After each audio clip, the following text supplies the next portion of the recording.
Yo, what's happening, people, and welcome back to the Tiki Taka podcast, where you're going to hear hot takes, unbiased opinions, and hopefully have a couple laughs along the way. Yes. And it was FA Cup this weekend, but because there was no Premier League football, we have decided to do something we did last year on the pod, which is our mid-season awards and predictions. So please like, comment, subscribe. If you're watching this, I might leave what our predictions and awards were in the comments. You guys can give yours. Let us know if you agree, disagree. And without further ado, we'll start with some awards. So Yes. we've got best player of the season so far.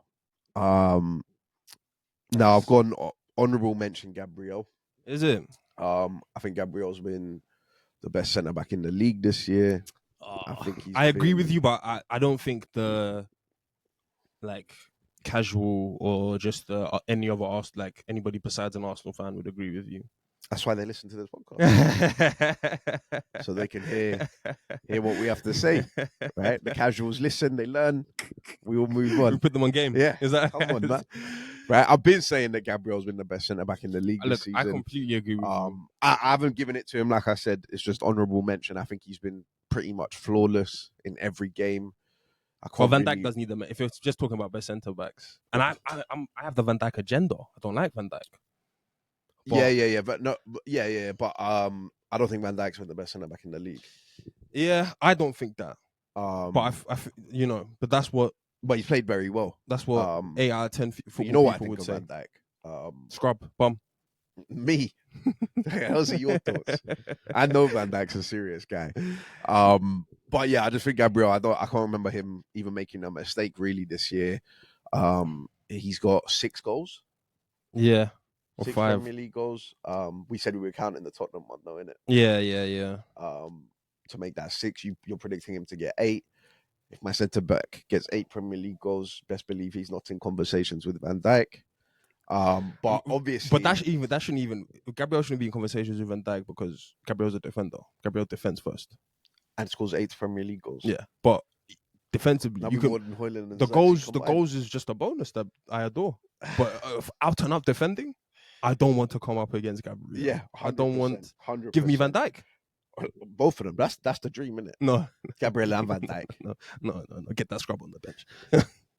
But well, you're the one who said he needs a mention. He does need a mention. Now you're calling him a scrub. He does need a mention. My agenda will agenda. Now I'm saying Gabriel and Van Dijk, and you're saying no. My agenda will agenda, but let it be known Pick your side, man. Pick your side. Respect, but my agenda will agenda. That's as simple as that, Van Dijk. Okay, cool. Me, I have to show respect, but you agenda, you want the agenda, right? Look, but obviously, I've gone Mo Salah. Yeah. Had to go Mo Salah. The goals he scored. I think obviously guys were making jokes about Liverpool yesterday after Plymouth and saying they better hope that they don't get a Salah injury. And I think Salah's contributed to almost 70% of their goals and assists this season, which is a ridiculous number. Which is a ridiculous number. But I think the even more impressive stat they were saying is he's only not scored or assisted in 6 or 7 games or something. Yeah. I'd be surprised if it was even that high. If it was 4 games or something. They were saying that he hasn't scored a goal or assisted in. He's always returning in FPL. Which is as you say, scoring 70% of a team's goals was crazy. That's at the top of the league as well. Exactly. It's not like a Mateus Cunha.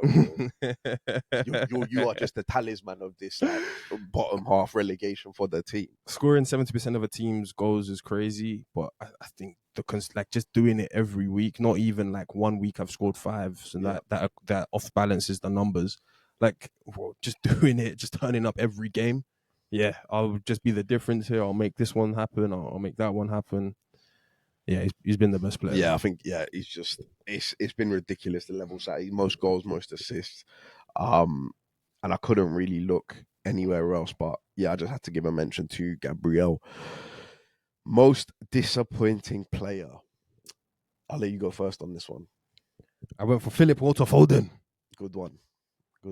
Just because we had a little bit about him in the last episode, I believe. But coming off a PFA Player of the Year, and I think if Foden didn't have the PFA Player of the Year, he probably wouldn't be my most disappointing player. I just think this is, I can't say a regular Foden season, but just a Foden's kind of off it type season. Yeah. But I think for me It's specifically, almost like he became a made man yeah, last year. yeah, like specifically coming Yeah. off voted by Yep. yours truly and all these guys as the best player in the Premier League to then 19 come. Premier League goals. Teams won the Prem. Yeah, and the Foden PR, it was obviously, it goes to the moon. So it's disappointing, to say the least, how like the whole country or the whole media, Sky Sports, all this stuff is engineered to champion you, bro. Yeah. They want to do Yep. everything they can to champion you. Even now they're talking about Palmer, Saka, Foden, Bellingham, and which one Thomas Tuchel can't play because Harry Kane's going to play. And it's still a conversation. I don't know how it's even a conversation. And that's my at this point. That's why he's the most disappointing player this season, is because everything is sort of rigged for you to be the guy, Yep. rigged in your favor. Yeah. Face of the league. And you're not delivering. Yeah. And you're still not delivering. 100%. What do you make of all the accusations that he is just a system player? Confirmed. I think that those are unfair accusations, only because if you come through Pep's system, you're just only going to be a system player. So he is a system player, but it's not his fault. He is a system player, Yeah. but it's not his fault because Yeah. he's come through Pep's system. Yeah. Like if your whole tutelage, your whole career is under Pep, it's like in a different way being a Fergie boy. It's like all you know is like some To be honest, no one's really left the Pep indoctrination and got better. Because even Julian Alvarez, I don't really think he's just stayed the same. But he also wasn't brought up. Yeah, exactly. Like, he's had other. He knows. He's played different parts. Like, he's half learned it. All Foden knows is rotation and half spaces, and that's what Pep has trained him to be: a rotation, half spaces guy. So it's like he is a system player. Don't get me wrong. But then do you not put any of that on the player? I would, but it's like maybe Bukayo Saka is that, and he plays in that square and that Arteta ball, and but then he goes to England and he still balls. I would. Cole Palmer was brought up on that, no? No. Cole Palmer was brought up on that, but I just think for Phil, Cole Palmer obviously broke out, wanted his own team and stuff. Phil reveres Pep so much. I just don't think he can ever go against what Pep says. You like the Saka thing, the Cole Palmer thing. I think Saka can do his thing at England because he doesn't really look at Gareth Southgate as knows what he's doing. And this is me putting words in Saka's mouth. This is not Saka saying this. There comes a time when ball to feet, I just need to do my thing because those tactics aren't working. Yeah. Whereas with Phil, I just think Phil is always going to be on the Pep told me to stay here. Pep told me to stand and do this. And those are my missions today for Pep. So he is a system player. I don't know if he can, unless he gets under a new manager, Tuchel or somebody can just break him, just like mentally break that hold that Pep has on him and take him to another level. It's not his fault though. He's come through Pep's whole career is under Pep. Some of that we can put on him. No, some of that you can put on him because there isn't like adapt. Bro. There isn't a dog. You're meant to be like this top level player. Adapt. Even in Cole Palmer's case, and Cole Palmer's like sort of trailed off the last couple of months, but I've seen a quote unquote dog where Cole Palmer's going to take shots. The game plan is not what it is. It's 20 minutes to go. You're chasing a goal. You need a goal to go ahead. Cole Palmer's just going to take shots. Palmer's going to take it in this, put that ball in. You know, there is an element of dog in Cole Palmer. And I wouldn't say he's the most dog player in the league, but I just don't even see that in Phil. I don't even see that. Like I need to. But we saw it last year. We saw it last year, but this season, I don't even see that. Like I need to step up here. My team needs me, or I need to. Even off the back, I need to take a shot. I need to. He's gone to England and he had a stinker at the Euros. And every game England played in the Euros, there was a time in which they needed Phil to be a dog. Yeah. To take a shot, grab the ball, dribble past someone. PFA Player of the Year. Stand up. So that's my point. That's why he's the most disappointing. I don't hate the question about is he assistant player. It's just also not his fault because he doesn't know. He doesn't know anything else. Yeah. No, I hear that point. Especially in today's day and age, and I think it's not even like an Arteta or a Maresca or a Slot or Eddie Howe. It's just like if you are Pep's system player, you're not really going to be able to thrive anywhere else. Come on. Who has that system? That system is really system over. Aguero can go. Sane, whoever. Yeah. We'll churn them out. We'll bring the next one in. We'll get the rotations.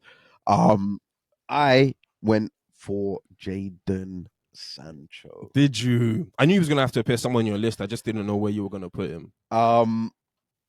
Now, the reason I picked Jadon Sancho is because he hasn't disappointed me at all. I've been enjoying a lot of Jadon Sancho's performances, especially recently. But I think he's been most disappointing because he's now left Man United at a point where, and United fans used to back Jadon Sancho to the hills, which is funny because now they're the first ones to throw shit on him. But he left Man United and he was almost kind of given the grace of Ten Hag. It didn't work. Ten Hag threw him under the bus in the press conference, whatever. Jadon Sancho's not training right. They never came back from that. And Jadon Sancho never really got back in the team.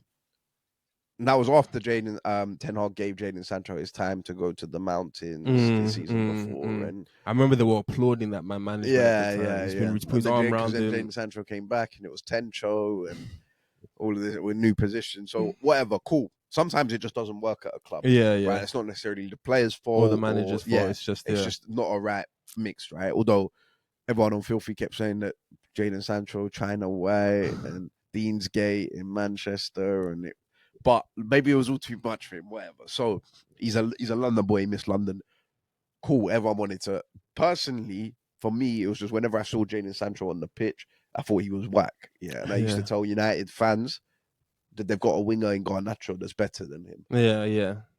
And I still believe that. Yeah, even though I think Garnacho's decision making is horrendous, it's terrible. But I just don't see what Jadon Sancho offers you. He then goes to Chelsea, and he starts off better. I can't even say he was playing well. I know what you mean. Right? Those first 4 games, yeah, he was better. Yeah, right. Whatever. It looked a bit more like that Dortmund to you tippy tappy winger. Yeah. Everyone thought United were getting. You're the Dortmund hype. Yeah, the Dortmund hype is because but even from Dortmund, I just never knew how guys would describe Jadon Sancho to me, and I'm just like, how do you think that's gonna work here? Dortmund hype. Look at the wingers we have in this Premier League. Yeah, Jadon Sancho's technical level has to be so high for him to be a Bryan Mbeumo. Yeah. And Bryan Mbeumo can still beat someone 1v1. But his technical level, Riyad Mahrez. Those kinds of wingers, Yeah. Even a Rutter, potentially. Rutter's got a nice technical ability. Yeah. Jared Bowen. Leandro Trossard, right? But so he has a good couple of games. Chelsea fans, we robbed Man United, 25 million. Matisse is calling him the best left winger in the league. And he's fallen off a cliff. He's gone back to the same old Jadon Sancho. Chelsea fans are getting onto him. There's no end product. There's no goals. There's no assists. And I think for Chelsea fans, they're disappointed. And I think it's just for Jadon Sancho, he's probably happy. He's in London. Oh, he's very happy. Right? Kennington, where it started. Nonzino's here, and Cons has just gone to Dortmund, but he'll be back. Don't worry, they'll be the RJ, right? Levi, all of them, right? They're probably all going out, Mayfair and whatever. But I just think for Jadon Sancho, it's like you were taking away my own personal bias of I just don't think he's a good player, whether you want to call that bias or not. For him, you were hyped to be this big guy from Man City's academy. You've made the move to Dortmund. You've put up, 20 goals, 20 assists or something. He was a first round pick. Yeah. For sure. Yeah, there you go. Whether he goes number 1, it's a different story. But he would have been, coming out the Man City academy, he would have been a first round pick. Yeah. Top 10. Yeah. For 100%. Sure. He was ahead of all those other guys. Yeah. Whoever you want to mention. Whoever you want to mention, Sancho's hype was real. But the reason I would agree with your point, and for me, it's just bro, are you not trying to take the opportunity, or is this just your level? That's my biggest why I think Jadon Sancho has been a disappointing player this season, is because I parked the expectations. Sancho United showed me enough that to know the same concerns we have about his ability. Can he be a man 1v1? Does he have the speed, the physique? If he doesn't, is his technical level going to be as such where he can constantly bend it, constantly find the man in the spaces? You know, I already sort of had those questions answered at United. So I actually tempered my expectations coming to Chelsea, of what Sancho was going to do. I thought Sancho was going to be a rotational piece with an opportunity to lock down a left wing position, because I'm not sure if Chelsea really have a great left winger. Yeah. Yeah. So for Sancho not to like, I don't even know if they have a good left winger. Yeah. Well, they don't even have anybody who's like, oh, this is just guaranteed. Because Donny and Neto, who are the two that I probably rate, are both off the right. So for Sancho, for that to be true, and that was the other thing at United, right? He was played on the right. Yeah. He's left winger. And... Yeah, exactly. So for that to be true, and for Chelsea to not really have a like nailed on starter left winger, and to get Sancho on loan, and for Sancho not to see this opportunity, all right, it's not worked for United. You and Ten Hag, you've beefed. Ten Hag's gone. People are doubting your ability, myself included. I don't need you to be like, I don't need you to be a 15 and 10, a season player, because I don't know if you have that. But you could still go on to have a very good career if you lock down a left wing spot at Chelsea. Yeah, you'll definitely win trophies. You'll definitely go on to score big goals and all of this kind of stuff.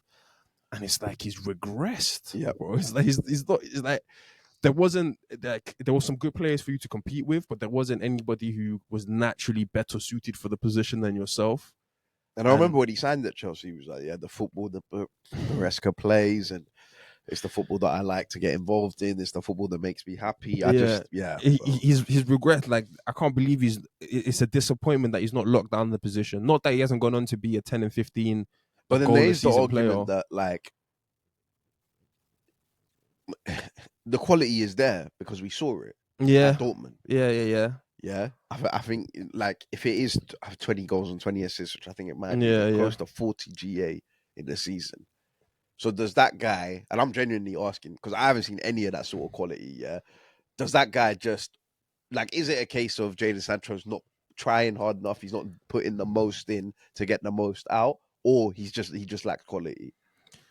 I think he's not trying the most. I don't think that Jadon Sancho could be a 20 goal, 20 assist person in the Premier League, but I think he could get, respectable numbers in the Premier League. But I think the reason we're not seeing that is quite simply because he doesn't put in the work that others will put in.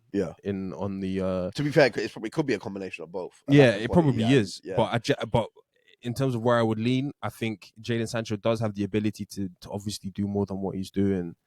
I just don't think that he is training as hard, and we don't know anything. Yeah. We don't know anything. It needs to be said, but I just don't know if he's training as hard as the other left wingers and right wingers in this league. Well, I mean, if we're to take Ten Hag at his word, that's what we do know.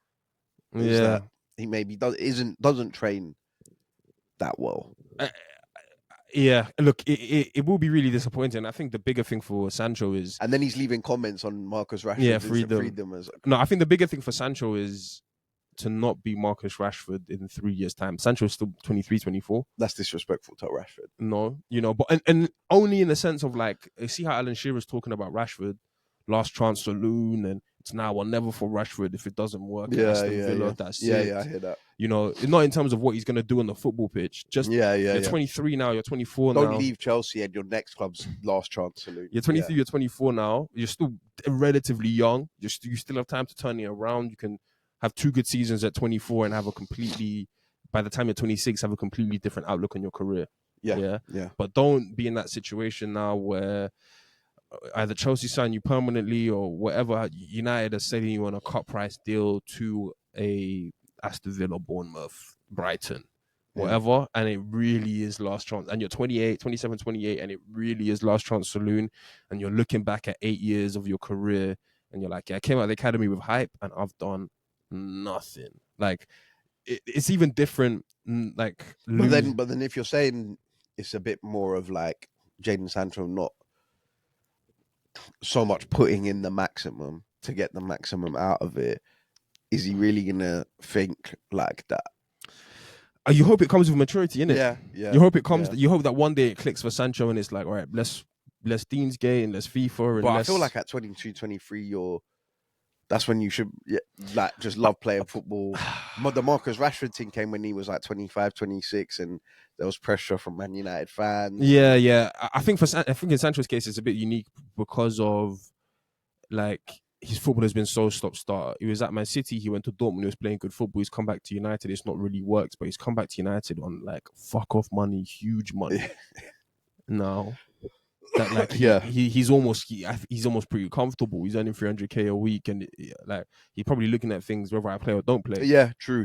I still get this 300k. And that's United's fault. And Central C is coming to the stadium. Yeah, and Kim yeah. Kardashian wants a photo. But then once he and gets away from United, then I'm thinking, come on, bro, take this chance now. the problem he will have, and he's at the worst club for it, is that we were clowning Chelsea earlier on in the pod, but Chelsea will sign someone.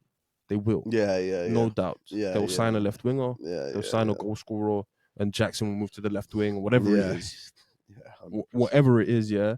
So Sancho can't. Chelsea's not the club. It's not Man United where you can get comfortable and kind of be under par, under average 5, 6, 7, 8 years and still make it there. Yeah.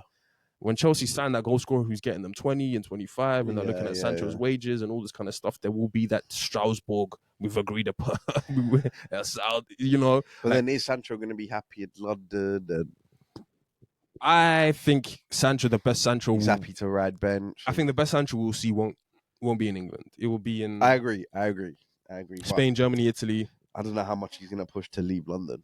No, he won't. But you do hope that as many times as he sits on the bench, one day, at one point it clicks, bro. At one point you're on the bench. Chelsea have won or lost. And it's like, bro, this is my 4th, 5th, 6th game on the bench. Well, I mean, even that part took Rashford a fucking long time. Yeah, that's what the 300k does. We're calling Rashford an idiot. That's what the 300 after the summer. That's what the 300k does to you. No, it's true. You have to get the right guys around him, as they always say. You have to get the right guys around him. Not the Karim Benzema, according to the French FA. But look, we'll move on. That's enough on Sancho. We don't need to talk about Sancho anymore. Best young player I've got here now. Under 21. I'll preface this under 21. I think the award might actually still be under 23, which I think is nuts because then Saka counts, Palmer counts. Yeah, Simon Rogers, all these guys. Yeah, all these guys count. So I've made it under 21, which actually made it a bit more difficult because when I was I was looking at Livramento, he's 22. Morgan Rogers is 22. So I landed on the guy who's been dubbed by Nick the Star Child. It's easy, bro. You picked Ethan as well, bro. As soon as you say it made it difficult, it didn't. It made it easier. As soon as it was under 21, I was like, but I was thinking, let me try and pick someone not Ethan. That was my first thought as well. I was like, let me choose somebody who's not Ethan or Miles because surely there must be an under 21. Yeah. He's had a very good season. He's not Ethan or Miles. And even Lewis Hall, I think, might be 20. And then when I saw all the ages of everybody else, I was like, okay, so there's only one guy. Yeah. I put Ethan Nwaneri, man. I think the guy is so talented. I think his talent levels are off the scale. I saw a stat the other day that he averages a goal every 99 minutes. Yeah, that's crazy. And the kid's 17. I just think in terms of being able to come into any sort of... He scored goals in Champions League now. He scored goals against Man City. He's on 3 Premier League goals.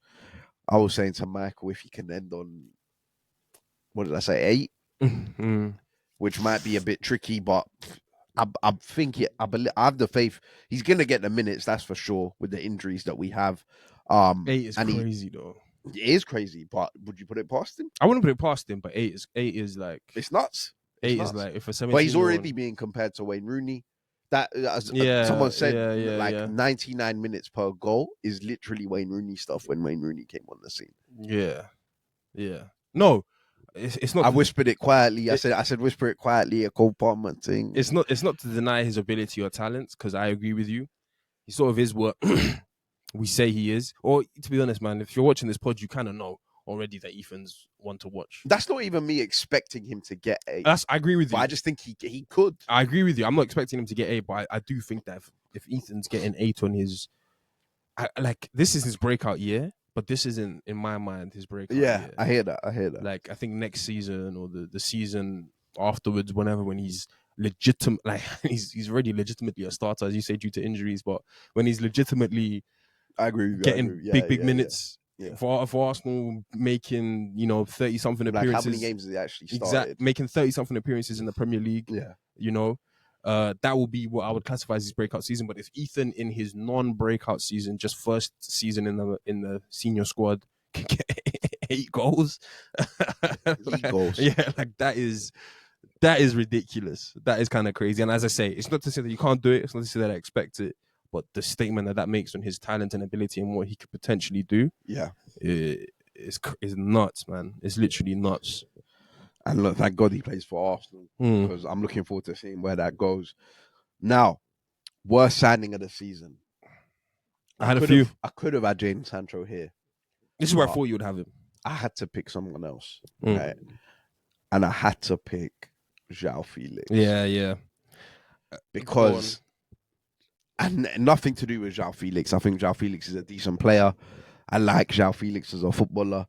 Shogabanito. Yeah, I think he could have done well at Chelsea. He's gone and scored bagged on his debut in Milan. He's now talking about how he's always wanted to play for Milan. Kaká's his idol. He wants to stay there. Those tweets were problems for Chelsea. Big problems. No, they were. Right. But Chelsea signed João Felix for 50, 60 million, whatever it was, in the summer. And Jorge Mendes basically forced Chelsea into that deal to push Gallagher out the other way. When the Omarodion deal collapsed, flogged Gallagher, told him get out of here. The whole thing was a mess. Gallagher, club captain. Yeah, I don't care. Chelsea fans get out of 7 here. And the club for that long. You go proper Chelsea. They wanted Omarodion. That fell through. They decided they have to get João Felix because they need to push the deal through. All of that stuff. João Felix then comes into a team where we already say in the summer, I don't know what position. Where does he play? Cole Palmer is the number 10. Yeah. Right, that's Cole Palmer's best position. Cole Palmer can play from the right. You've signed Neto. You've signed Sancho. So Noni's there. Yeah. Where's João Felix? Nkunku. Yeah. When you already have Nkunku, do you really need João Felix? Yeah. That seems like the exact same profile, right? Both false 9/10 wingers / yeah. Right? And then for him to then go to AC Milan on loan 6 months later. That's the most damning thing of it all. I just think as when we're looking at transfers, yeah. And like I said, nothing against João Felix as a player because I think he's good. Whenever I saw him play for Chelsea, he probably could have done more, but he wasn't terrible. And I think the worst thing about this transfer is, and I said it to you again, the contract that they've slapped him on.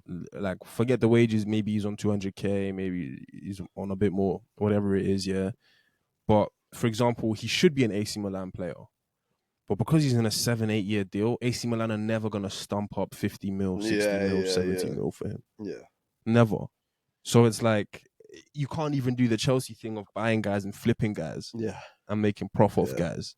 Yeah. If he comes for a season, AC Milan would probably put down 40, 45 at max at the end of the season if João Felix has a really good season this season. Yeah. And they might say, well, you know, Chelsea, probably take. Leao might go, and if we can already sort of lock this in and get Leao money, it's a net benefit for the club. Yeah. But now it's like he's on a 6-7 year deal. Chelsea are going to want what they've paid for him, essentially. Bare minimum. They're going to want what they've paid for him. Yeah. Why sign him at 60 mil to sell him for a loss a season later if this club really wants him? So in all aspects, business-wise, sort of person-wise, and I remember when Felix came, they were doing the whole Felix and Pedro Neto, it's good to play on the same team again. My bro. It's good that we've ended up here. I really wanted to come back here. Nepotism. So I completely agree that João Felix, and again, so on top of the fact that his contract is forever and no other club, especially the clubs that shouldn't be going for João Felix in Italy, in Spain, will be able to afford him. But the 6 months later thing is crazy. It's not even, he's not had a full season to stink. Yeah. I haven't even seen too many games where how many games? I've not even seen that many games where it's like an Anthony thing, where it's like, okay, this guy doesn't have it. Like at least with Anthony, after 10 games, we're like, I'm not sure. Doing Anthony revision. Yeah. Don't worry. But you know, at least we saw that. At least with Højlund as well, we saw that. It's like Højlund got a fair share of games, and we can say this guy's a scrub. This guy sucks. Yeah. But I think with João Felix, it's like. But I feel like we knew that in the summer. Where was João Felix ever going to play? I don't know why they pushed so hard. They needed to get rid of João Felix. I don't know why they pushed so hard. I don't know why they pushed so hard to get rid of Gallagher. Like, I agree. I was saying that Gallagher wasn't a top 4 midfielder because on the ball he's not as good and all this kind of stuff. Yeah, but there's a position for Gallagher in the team. Yeah, there is. And if he's proper Chelsea and he's the club captain and he's 24 years old, I don't know if he's the guy that needs to stay 2, 3, 4 days in a hotel room with no communication because we need you out the door. He treated him like Chalobah. Even Chalobah's come through the academy as well. Yeah, 100%. So I did have João Felix on my list as well, but I just had a few people on my list. There's a lot of honorable mentions. I had Eddie as an honorable mention. Yeah, fair shout. Eddie's Very bad. fair shout. I have De Ligt as an honorable mention, Yeah. just because I don't think De Ligt is a cornerstone of any defense. De Ligt has a highlight reel of being sold and being on the floor. And I don't think De Ligt is a cornerstone of any of any defense, and I feel as if that's what he'll have to be at Man United. I feel like Amorim's learning that. I have Chiesa. I said from day one, Yeah. Chiesa was gonna stink, and I know they only paid 15 mil for him or whatever it was, but I said from day Liverpool fans are saying one. they still got scammed. Yeah, I said from day one, Chiesa was gonna stink, and if Juventus were flogging their star boy like that out to you for pennies on the dollar after 2 ACLs, it reeked. He's not squad depth for Liverpool. And I know he's Plymouth, he's not squad depth for Liverpool. But since you said João Felix, I'll say my worst signing of the season is Füllkrug. Yeah, because fair. He didn't have as much expectation as some of the other guys that I've mentioned, but Füllkrug was a decent striker in Germany, come off a decent Euros, was meant to at least very good Euros, at least be on 6, 7, 8 goals by now. Yeah. And for how long have West Ham needed a striker? West Ham are already trying to put 60 down for Duran 6 months later. Yeah. West Ham are already trying to put 60 down for insert striker and Füllkrug, on the market. Füllkrug might have less minutes than Tommy Asu. Yo, Füllkrug can't stay fit. I don't know why. It's the Scamacca thing 2.0. Yo, 100%. And Füllkrug, I guarantee they've just got Evan Ferguson on loan. Füllkrug will be back in Germany by the end or by the start of next season. West Ham are fucked up. Yeah. Another one. Yeah. No learning from Scamacca. No learning curve. They'll probably go and buy Evan Ferguson. They'll look to make a deal. That will probably work as their number 9. I hear that. I also didn't see Füllkrug flopping. I didn't see him being like a hitman, but I didn't see him just giving us nothing for 6 months after German hype. Germany was saying we need to bench Havertz for Füllkrug. He's our best striker. Füllkrug is Füllkrug. And now, I agree with you, man. I thought Füllkrug would hit minimum 10 league goals, but I was this close. Yeah, genuinely this close to writing down Raheem Sterling. Yeah, I thought about Raheem as well. Right. The only reason, and literally the only reason, because based off performances, based off minutes, based off everything we've mentioned there when talking about these players, Raheem Sterling should be on the list, yeah. The only reason is he's a loan signing. Yeah, my only reason was that I think he assisted Ethan's 1 goal or 2 goals in one of his 2 goals in the Premier League. And that's a bit of bias there. Yeah, literally. Yeah, but that's why I've said he's probably better than Füllkrug. Yeah, Füllkrug might actually have 1 goal. Right. Sterling doesn't even have that, but only because he's a loan signing. Right, João Felix they bought him, they paid money for him. If we had paid even 5 million for Raheem Sterling, he would be on this list, and he would be the answer to this question. But look, I'm just hoping. Look, Raheem, you get to play on the left now. Martinelli's out. Please rise. Please show us something. Well, okay. I'm not expecting much. I'm not expecting much. I've never been expecting much. I'm not expecting much. I was expecting something from Raheem. Not much. Not much, but I was expecting something. Now I expect nothing. Every Raheem game, I'm not really expecting. Well, he's playing from the left now, bro. I need you to score some I'm goals. not expecting Raheem to do anything. So, best manager of the season. Do you want to go first? I went with Nuno. Yep. But you obviously have to give a shout out to Andoni. Yeah. So I think those are the 2. Obviously, I went with Nuno as well. Yeah. Iriola's done an unbelievable job this season. And it's mad because we'll do our predictions a bit later in this episode and do our top 6 and stuff. I think Bournemouth will finish above Forest. Yeah. We've been very kind of adamant that I'm starting to. It's mid-Feb, right? Yeah. But I still think there's a chance that Forest. There's a Forest drop off. Just about make the top half. I don't disagree with you. I really don't disagree with you, but I can't agree with you now. And the list, as we go down the list, things will start to make more sense. Yeah.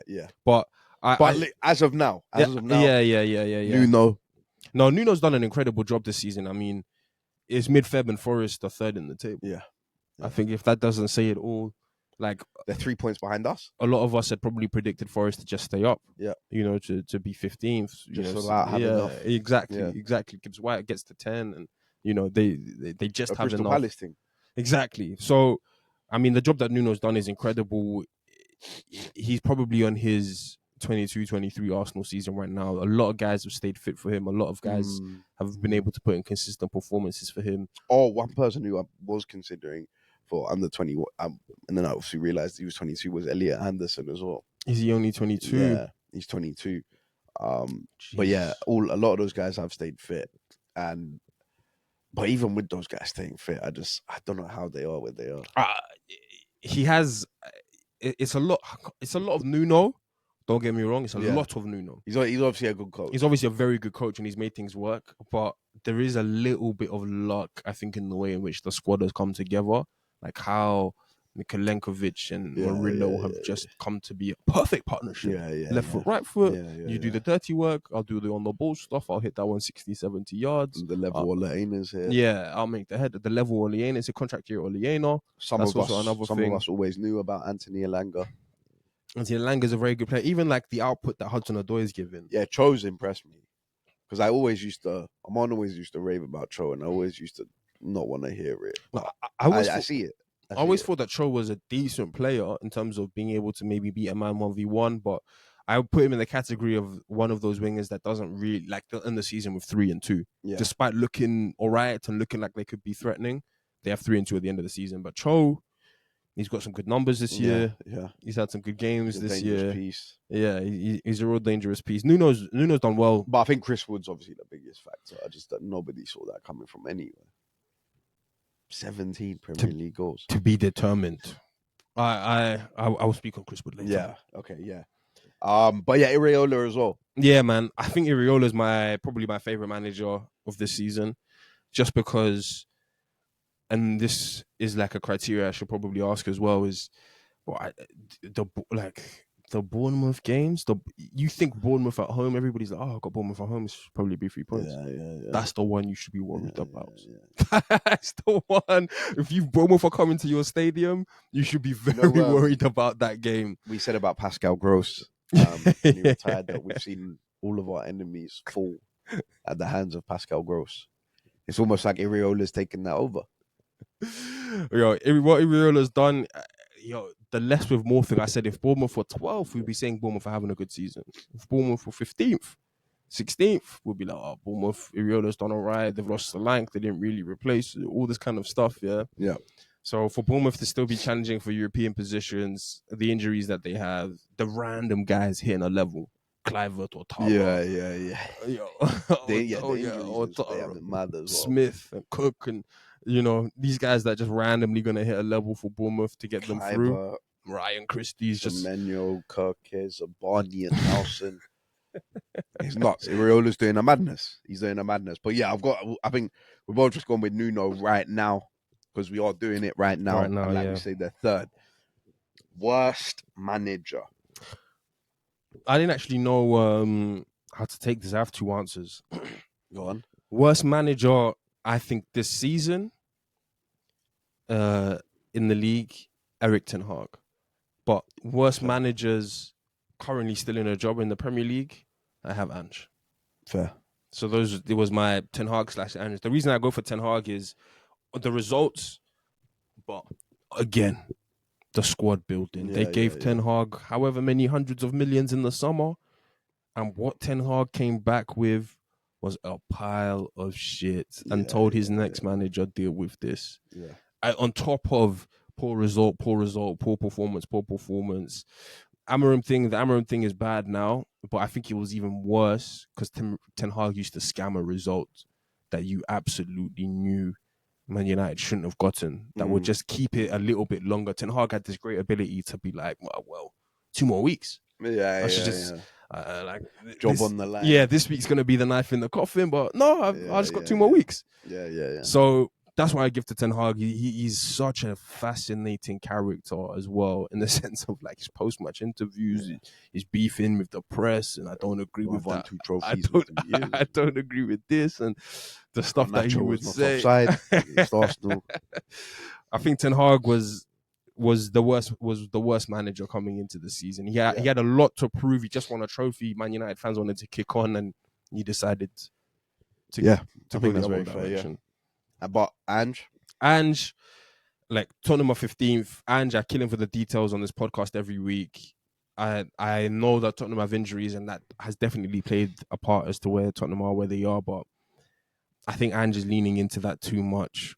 Like, and that's more of an excuse for Ange than tweaking things, or you don't even need to change your full philosophy, bro. You just need to tweak certain things to make sure that this doesn't happen. yeah.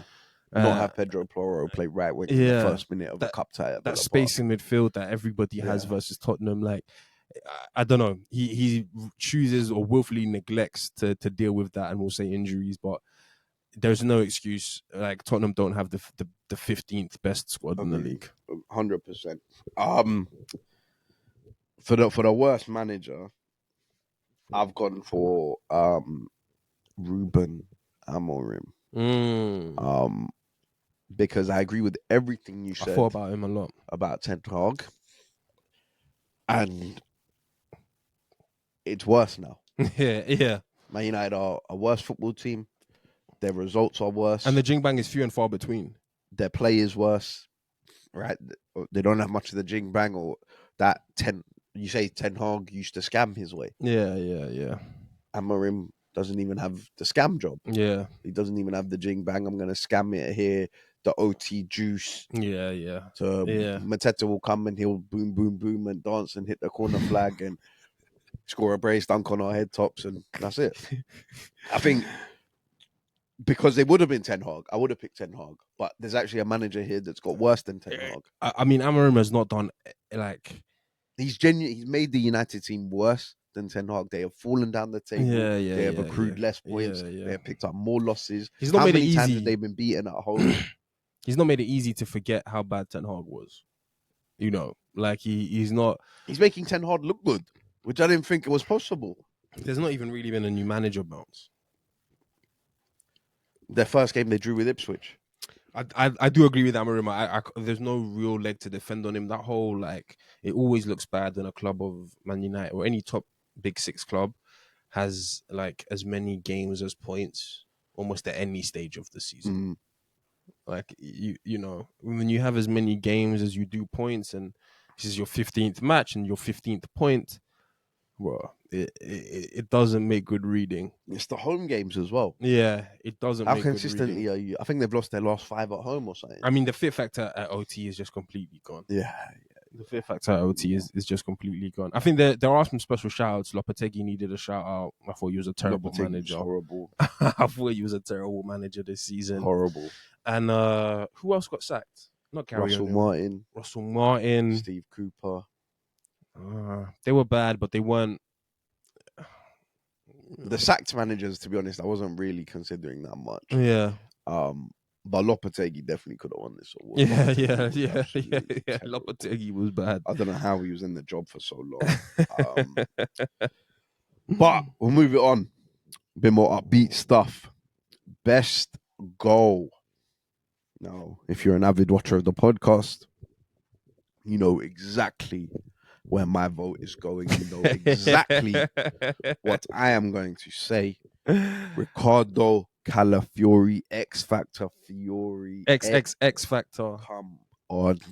Man City away on his debut. Our Italian left back. If we go 1-0 down, the game's over. Was the quote from the day before. Calafiori steps up. I've leapt off the sofa. I'm screaming. I can't believe what's just happened. I have to double check that it's actually gone in. Is anyone offside? What's going on? Ridiculous goal. Ricardo Calafiori, best goal of the season. The way he stabbed at it with his left foot. I don't disagree with you at all. I can't disagree with that goal. It's a great goal. It's a great goal. And it still shouldn't go in. I say this every time. It still shouldn't go in. The best goal I went for was John Duran versus Everton. Yeah. Screamer. Love that goal. I love what it... Michael cost me about £50. No. He refused to get out of Westfield Car Park. What I do love about that goal, though, it's prime Barclays, bro. Duran, it's a 2-2 game. We're wondering what's going to go on. Yeah. Duran's just going to end this one from 30, 40 yards. I'm just going to hit that one on the half volley, Ridiculous whatever shot. it is. And It's absolutely nuts. keeper has no And it was in that phase, isn't it? Duran off the bench, bro. I think that was my best goal of the season. It's one of those ones that you'll see like what's that show? You know, Premier League Years. Yeah. It's one of those ones that they'll flash to on Premier League Years, and you'll be like Tony Yeboah's goals, all those kind of stuff. You'll be like, yo, what? They might play Calafiori with Yes, Kendrick Lamar. Be it's humble. true. It's true. It's true. Calafiori's will get played as well, for sure. But I think the Duran one was crazy. No, I was gonna say R.I.P. Come back, Duran. Yeah. We need you. Get your bread. Yeah, exactly. And then come back. Exactly. Although, to be fair, if you're not coming back to Arsenal, then go to Sevilla. Just come back to Europe. Yeah, I don't need to see you. Definitely don't go to Chelsea, please. Favorite goal? My favorite goal of the season.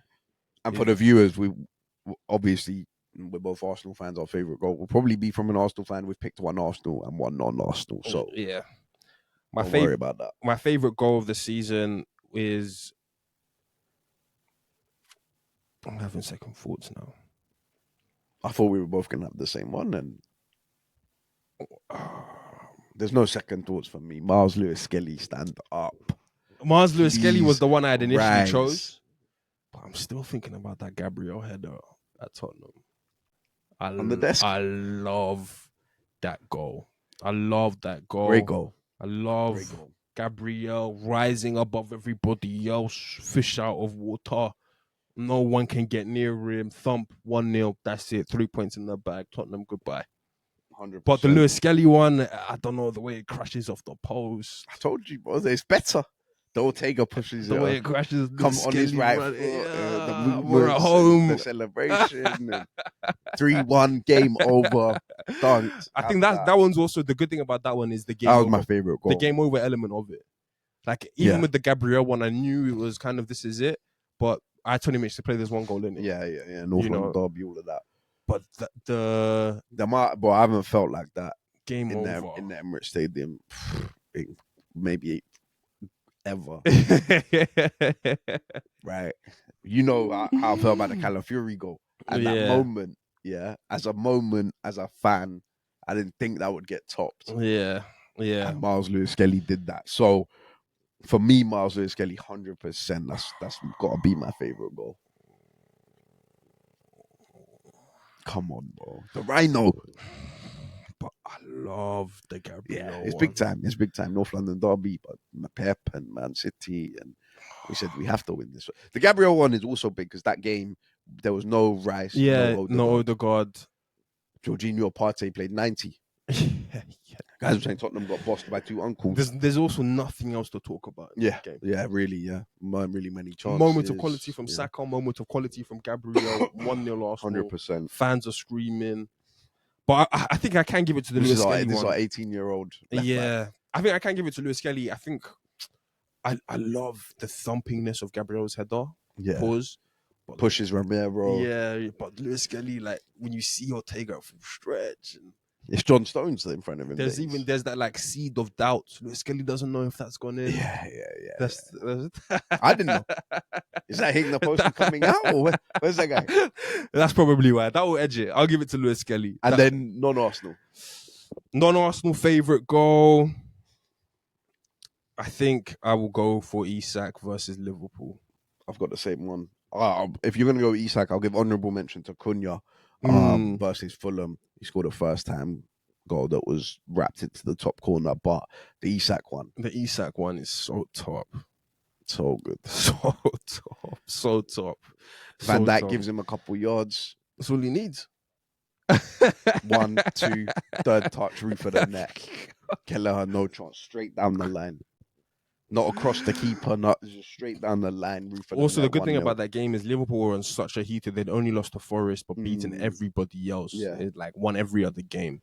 And it was like... literally only drew to us. Yeah, and it was like, if Newcastle don't have anything for this Liverpool team, I think they might run away with it type thing. And here Isak turns up, first 10, 15 minutes, 20 minutes, bang. Yeah. you know, and I'm like, okay, this game is We're good. in a game. Yeah. No, Isak, special footballer. Best breakout season. I do have a feeling we're gonna have the same one. Yeah, Morgan Rogers. Morgan Rogers, Has to 100%. be said. So this is what I would say is a breakout. Like Morgan Rogers, Agreed. obviously, I was gonna say this about Ethan, but I thought we'll come to it here. So Morgan Rogers did well last season. Yeah. He signed in Jan, Yeah. had a good 6 months, wasn't like terrible. You know, had a good couple of games, all this kind of stuff. Fans were starting to say, "Hey, Morgan Rogers is looking like a decent player," Yeah. type stuff. But this But even then, I think is a breakout. even last year, people weren't really looking at him like Not like that. Not like they do that'll now. be a guy that even starts for Villa this season. Yeah, I agree. They just said that he was a nice piece. He's an Yeah, athlete. yeah. He's a good sort of second striker type thing, winger type thing. And even Rogers himself, I showed you the interview where he speaks about his breakout game being that Arsenal game. Mm. And I think that was when we came on the pod. We were eulogizing about him. There were Rogers comps. We were talking about how unstoppable he is. I think he's a very, very good player. I still don't think he's putting a better performance than Man City at home. Yeah, and Villa at home this season. That literally every clip from that game is a defender falling off Morgan Rogers' shoulders. That was our game as well. It was Foden, Gundo, cover every single yeah. one of them. WWE mismatch. Clutching at straws, trying to tap his ankles, trying to trip him up. Yeah, trying to do anything they can. They can't stop him. But no, I think he's. But also, I don't know what Morgan Rogers' stats are, but I feel like Ethan might be able to finish on the same goals and comparable. It will be assists as comparable. Morgan Rogers. Maybe not assists. It will be comparable though. But look, goals wise, all comps it will be comparable. They're for probably sure. For all comps, he's probably ahead of him. No. But I think Morgan just hit 10. He just got a hat trick. Yeah. So, no, league though, I think Ethan could be coming. But no, look, Morgan Rogers had an unbelievable season. I think he's. Look, I've spoken to Michael off air about Emery super boosting his forwards. Rogers has got the Emery super boost. He's grabbed it with both hands and he's flying now. So just hopefully see more of that from him. And you mentioned it there. Next one we've got is best match. And for me, my best match was Villa Man City. Is it? That was a very good game. I loved that game. I was always going to pick a 12:30 because that's how football is. I have to pick the 12:30 kickoff. I had for weeks pointed that out to you. Man City going Villa Park on the 12:30. It was like a couple of days before Christmas. We spoke about Tielemans in that game. Yeah, monster class. Like Rogers was brilliant, but Tielemans was my man of the match. The Pau Torres out balls from the tech press. I'm going to dink that one over there. I'm going to play this one first time. Onana breaking up play. Camera in there. Rogers and Duran scored in that game as well. The Rogers goal in that game when he lets it come onto his left foot and put it in there. I thought that was a great game. I loved watching that game. No, that was a very good game. I think I had a few to choose from. From an Arsenal perspective, I had the 5-1 versus City. Of course, yep. I did also have any Brentford home game. Yeah. As my best match. They had the 5-3 versus Wolves. Yeah, they had like a 4-3 versus Ipswich. Yeah, they had a 4-3 versus Ipswich. They had a 5-0 win versus another team as well, I swear. Like they had like a 4-2 versus Newcastle. any game with Brentford at home is probably gonna be a good game. Yeah. I also had Brighton versus Spurs when at home when Spurs were 2-0 up and then Brighton come back into it. I'd actually forgotten about that one. That's a very good game. And you were there. That's a very good game. That written, I'm just going to give this one up. Yeah. I see what's going on here. Van der Ven's on the floor. And then lastly, I also had, and this might not be for quality of match, but for just quality of moments, Fulham versus Chelsea. When Muniz gets the winner at the very end. Boxing Day. Yeah, at the very end. Yeah. In the 90+. It wasn't a great game. It wasn't a great game. But the 90+. Yeah. What? Muniz? Chelsea won up. Even the Harry Wilson 82nd minute or whatever. Yeah. That was good. And that's a great goal by Muniz. That's a great goal. Right foot onto left. It's just the fact that Chelsea for at 1 point 10 minutes before the end, all 3 points. We're going top of the table. At that point. All 3 points are in the bag here. Yeah. This is a great win. No. It was like before Arsenal and Liverpool had played. Nothing. We'll take all 3. First win they had there in, what was it, like 40 years however many years, yeah. But yeah, I think the Tottenham Chelsea game was decent as well. Yeah, The 4-3. Yeah. You could even have the Liverpool Tottenham 6-3. That was a terrible game. I don't know what was going on in that game. Most underrated player of the season. Now, he's been mentioned a couple of times here, and I did pick Jorginho Rutter. Is it? I think he's maybe not getting some of the appreciation that he deserves. Or maybe rightfully so. I mean, he hasn't put up like mad numbers or whatever, but I think there's a real player in there who, when he hits a level, will start putting up those numbers. Yeah. The good thing about him is he works ridiculously hard. Yeah. So everything else that will come is just a bonus. The fact that he's adding goals and assists to his game. He seems to be benching João Pedro. Yeah, he does. It's getting kind of worrying for my FPL team. Yeah, I know. I think Jorginho Rutter is a very good player. Well, can be a very good player. Yeah. And has the potential to do a lot more. The player I went for is controversial. Not controversial. I think people would say that this player isn't underrated. Okay. But I definitely think this player is underrated. Okay. Christopher Wood. Okay. And to be fair, to give myself some credit as well, when Amar sent this to me, Christopher? I don't know. Okay. But when Amar actually sent it to me, it was just most underrated. Yeah. So it was up for me to interpret. I was thinking, is it player? Is it season? Yeah. Is it player and season? Whatever it is. But obviously, everybody knows about Chris Wood. Everybody knows about Chris Wood's season. Everybody's raving about Chris Wood's season. But it's kind of like how I was saying with Watkins last year. When Watkins ended up with 19 and 13 and whatever it was. I was like, any goal that Watkins scores from here, he's going to be my MVP. It's going to be the same thing with Chris Wood. Yeah. Chris Wood is 33 with 17 Premier League goals. Nottingham Forest are third in the table. Yeah. We give Salah his respect. We give Haaland his respect. We've spoken about Saka previously. Havertz and, what Ethan can do for us. Havertz could have been. Yeah, Havertz could have been as well, for sure. But I think we're all just saying, oh yeah, Chris Wood's on 17. Yeah, he's doing well, isn't he? Do you remember, like, maybe a month ago, we had a conversation and we said the absolute max he scores is 17. The absolute max at the end of the season. It's where he's on right 17. now. Look, the fact that Chris Wood is where he is on what he's on, I think it's criminally underrated to age like this. For a guy like Chris Wood, the older he's gotten, the more effective he's gotten, the more efficient he's gotten. And like, you can kind of say that, oh yeah, that's an easy trajectory, but it's not like he's 28, Yeah. Chris Wood is 33 playing for a Nuno's Nottingham Forest team.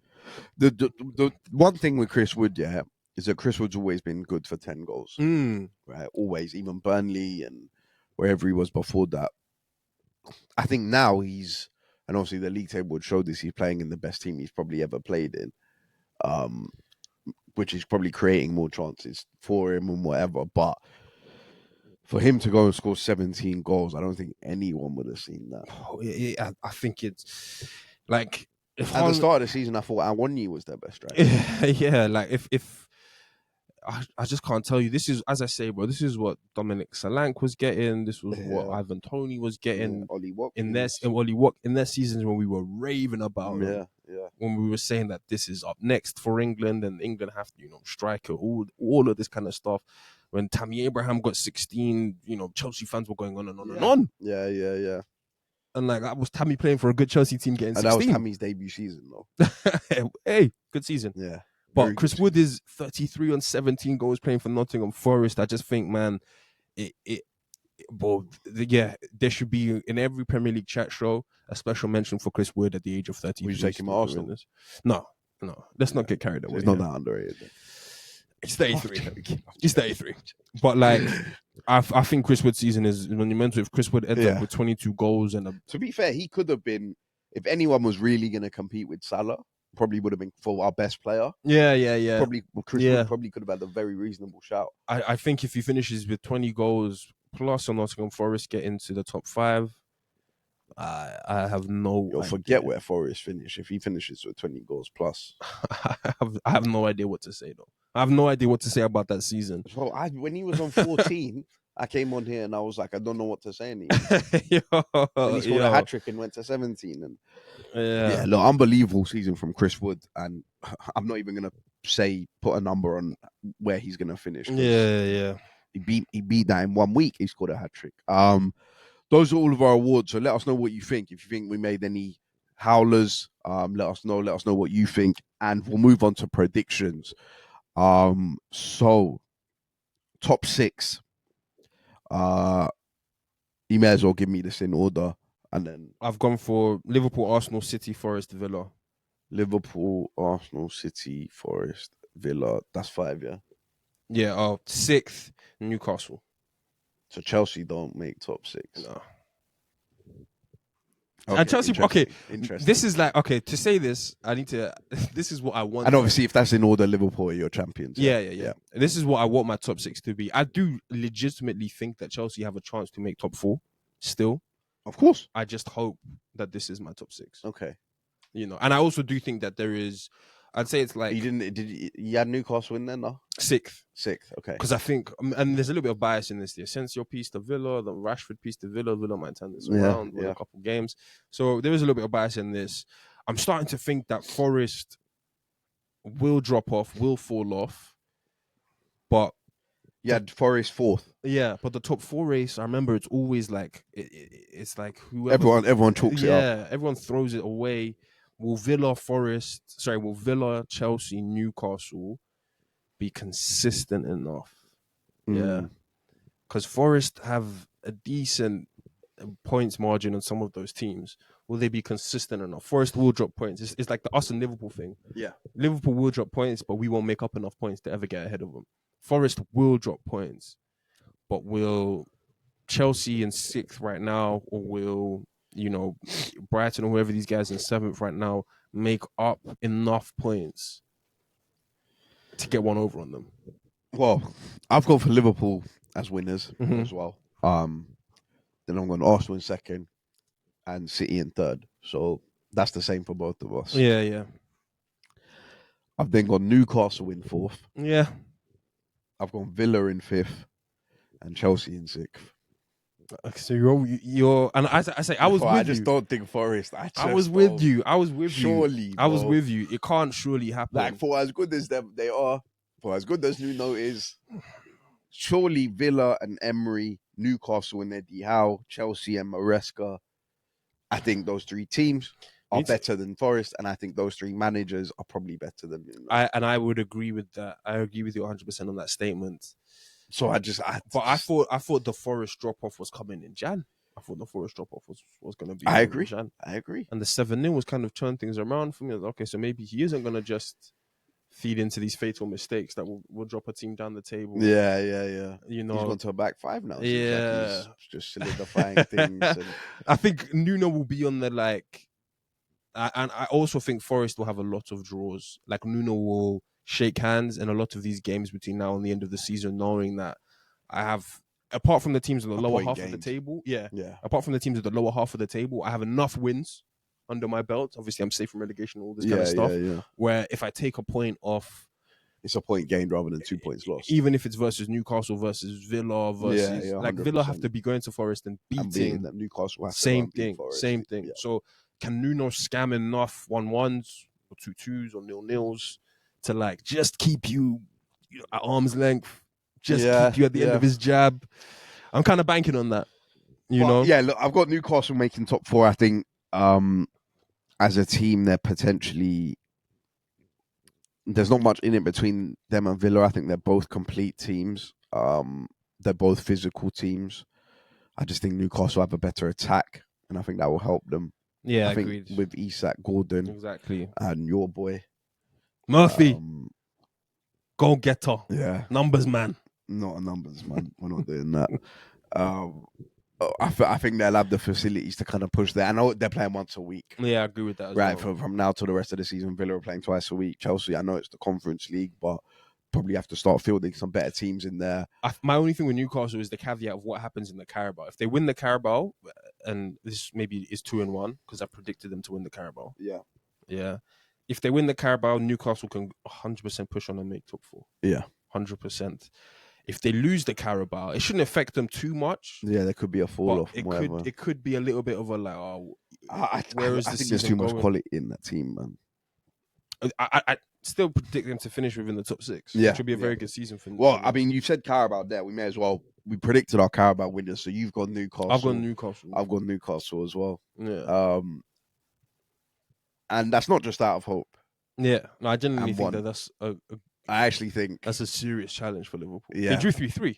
we spoke about the Isak goal on Van Dijk. Yeah. Right in that game, I think. And they're gonna be so up for it. There is gonna be a level of like 100%. There is gonna obviously Liverpool have been there before. They were there last year. Like they know what to do. They're gonna come with like we need to stay calm and keep level heads, and that is true. But Liverpool will be the quote unquote favourites. But there is gonna be an element of like Newcastle wanting this so bad, yeah. And Joelinton being on it, Tonali being on it, Bruno G being on it. Like they could out muscle, out physique. Out dominate that midfield battle in particular. And who's got the better front line? Exactly.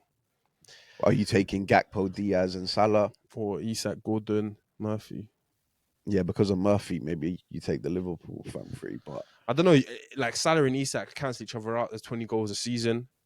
Gordon and Gakpo are right there with each other as well. Gordon's better than Gakpo. I would say Gordon is better than Gakpo, but this season they're right there with each other. Yeah. You know? So is Murphy the wild card? Bob Gordon's also the BGB. Is Murphy the wild card? Versus Diaz. It will be. But Gordon's BGB tax. Yeah, it's there. It's there for sure. Gordon's got something in that final. But I just think I think Gordon has something in that final. I think Isak has something in that final because whilst Liverpool will play the cool, calm, and collected thing, and I think the biggest player for Liverpool in that final will be like McAllister. Yeah. Because if McAllister can get on it and sort of dictate or make the right passes, Liverpool will be dangerous. Yeah, but then the biggest player for Newcastle is Joelinton. Exactly. But the issue is McAllister, stop Gravenberch. Exactly. The issue is if Joelinton and Tonali are proper on it and there's no time and space and it's only bouncing balls. Then I worry for Liverpool. Because if it's only bouncing balls and second balls and Newcastle will be so fired. That's what I'm saying. So fired. They might just overpower. They could be 1-0 up. They could be 2-0 up. Or Liverpool, they could be 1-0 up and Liverpool are saying, yeah, calm heads. But in the same breath, it could be Newcastle domination on those second balls and then Salah jing bang. Yeah, Salah break. That's why McAllister is important. Because if the Salah gets the jing bang, McAllister just played one over the top and he's just found Salah in space and all this kind of stuff. But that's a game I'm very, very much looking forward to. I think that'll be a good game. FA Cup winners. Villa. I've gone Villa as well. Yeah. I've picked Villa. I think they have the best team. Yeah. Well, I said Newcastle. I think Newcastle maybe have a better team than Villa, but if I predicted them to win the Carabao, I don't think Newcastle are walking away with 2. So I don't know if Newcastle have a better team than Villa. To be determined.